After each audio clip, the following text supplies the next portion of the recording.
সকালে উঠেই কিন্তু সূর্য দেবতাকে প্রণাম করে নিয়েছি। আমাদের এখানে অনেক দিন পরে রোদ উঠেছে, প্রায় এক নাগাড়ে 3-4 দিন ধরে বৃষ্টি আর বৃষ্টি। যাই হোক, আজকে সকালে উঠেই কিন্তু সব জামা কাপড় মেলে দিয়েছি।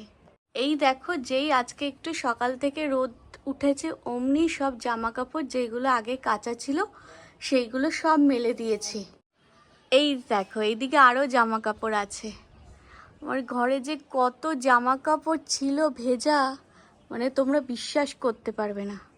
দেখেছো তো? এই দেখো, এখানে আরও আছে জামা কাপড়।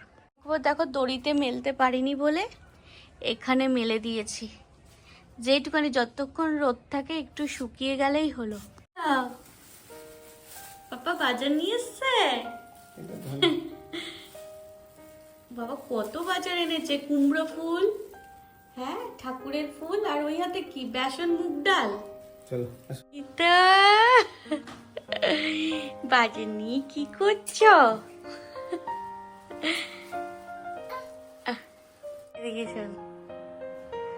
তুমি ওখানে কি করছিলে? হ্যাঁ তাড়াতাড়ি আসো, অনেক জামা কাপড় মেলতে হবে।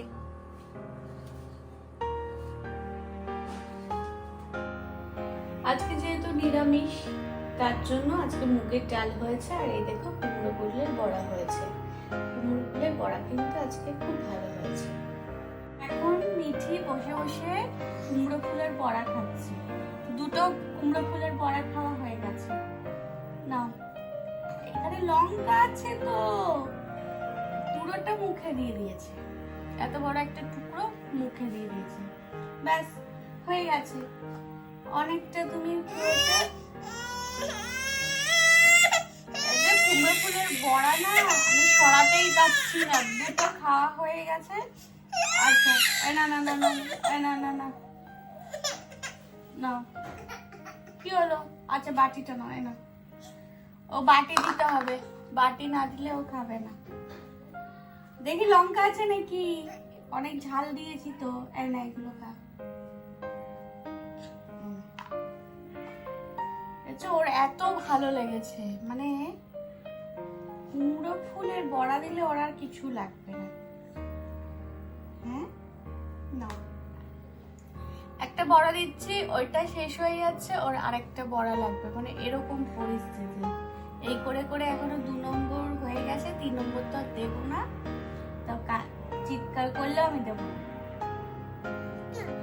হ্যাঁ কান্না করলেও দেবো, ঠিক আছে? খুব ভালো লেগেছে, হ্যাঁ একটু ভালো লাগে। এখন দুজনে খেতে বসেছি। তো কুমড়ো ফুল ভালো লেগেছে, খুব ভালো লেগেছে। নাও, আজকে কুমড়ো ফুলের বড়া হয়েছে এই দুটো। কোনটা কার? আমি কিনি। ভালো, তোমার ভালো লেগেছে? তো ভালো লেগেছে।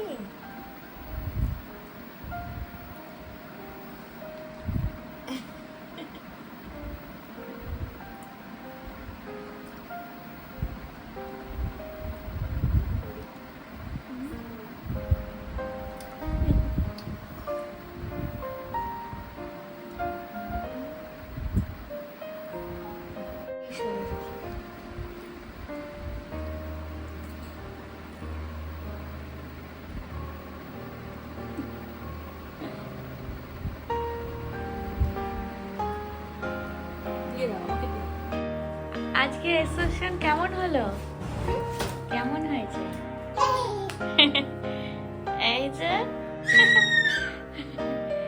মিঠি দেখো, দাদা এসছে স্কুল থেকে।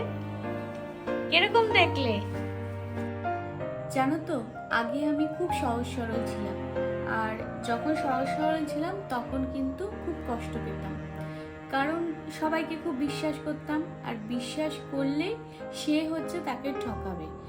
আর বিশ্বাস করে সবাইকে অনেক মনের কথা বলতাম, তো সেই কথাগুলো নিয়ে না তারা পরে হচ্ছে পরিহাস করত, উপহাস করত, পেছনে সমালোচনা করত। এই করে করে অনেক ঠকেছি, ঠকে নিজেকে পরিবর্তন করেছি, পরিবর্তন করে মানে এখন অনেকটা সামলে উঠেছি। আগে যেটা হতো, আমি না অন্যায়ের প্রতিবাদ করতে পারতাম না, আর অন্যায়ের যেহেতু প্রতিবাদ করতে পারতাম না, সেহেতু না সবাই মানে যখন যা খুশি মনে করে আমাকে অপমান করতো। হ্যাঁ, তাই আমি একটাই কথা বলবো যে যারা সহজ সরল তারা হচ্ছে বিশ্বাসটা লোককে কম করাটাই উচিত। কারণ আমি তো অনেক বন্ধুকে বিশ্বাস করেছি, আর বন্ধুকে বিশ্বাস করে না অনেক ঠকেছি। কারণ পড়ালেখার সময় না মানে অনেক বন্ধুকে নোটস দিয়েছি, হেল্প করেছি, কিন্তু তারাই যখন পরবর্তী সময় এগিয়ে গেছে না, তারা আর কেউ আর চেনেও নি, খোঁজও রাখেনি। এতে কি বলতো, বন্ধুর সাথে ঘুরতে যাওয়া, তারপরে গল্প করা, এই করে নিজের পড়ালেখার কিন্তু অনেক ক্ষতি করেছি। আরও রেজাল্ট ভালো হতে পারতো, কিন্তু বন্ধুদের প্রতি এত ভালোবাসা ছিল যে তখন মনে হয়েছিল যে পড়ালেখার থেকে বন্ধুদের সাথে গল্প করা এইগুলোই হচ্ছে সব থেকে বেশি গুরুত্বপূর্ণ আর সব থেকে বেশি ভালো লাগতো। কিন্তু এখন দেখো, কোনো বন্ধুর সাথেই সম্পর্ক নেই, কোনো বন্ধুই খোঁজ রাখে না। তাই বলছি, যারা সহজ সরল না থেকে না নিজেকে নিয়ে ব্যস্ত থাকে, নিজের বোঝটা বেশি বোঝে, তারাই কিন্তু পরবর্তী সময় খুব সুখী হয়। তাহলে বন্ধুরা, তোমরা তো বুঝতেই পারলে যে সহজ সরল থাকা ভালো, হওয়া ভালো, কিন্তু অতিরিক্ত সহজ সরল কিন্তু ভালো না। কারণ হলো প্রচণ্ড ঠকতে হয়, প্রচণ্ডই ঠকতে হয়। সামনের মানুষগুলো না এত চালাক আর এত মানে সুবিধাবাদী হয় না, যে যে কোনো সহজ সরল মানুষকে ঠকাতে কিন্তু তারা ভালোবাসে। আমিও ছিলাম, খুবই সহজ সরল ছিলাম, মানে কারোর অন্যায়ের প্রতিবাদ করতে পারতাম না, ঠিক করে গুছিয়ে কথা বলতে পারতাম না, সবাইকে খুব বিশ্বাস করতাম। এর জন্য কিন্তু অনেক ঠকেছি, অনেক ঠকেছি, ঠকে ঠকে অনেক শিক্ষাও পেয়েছি।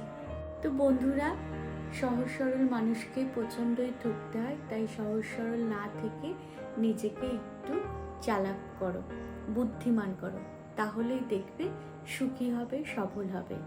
আজকের ব্লগটা যদি তোমাদের ভালো লেগে থাকে তাহলে প্লিজ লাইক, কমেন্ট, সাবস্ক্রাইব করে দেবে। তোমাদের অসংখ্য ধন্যবাদ।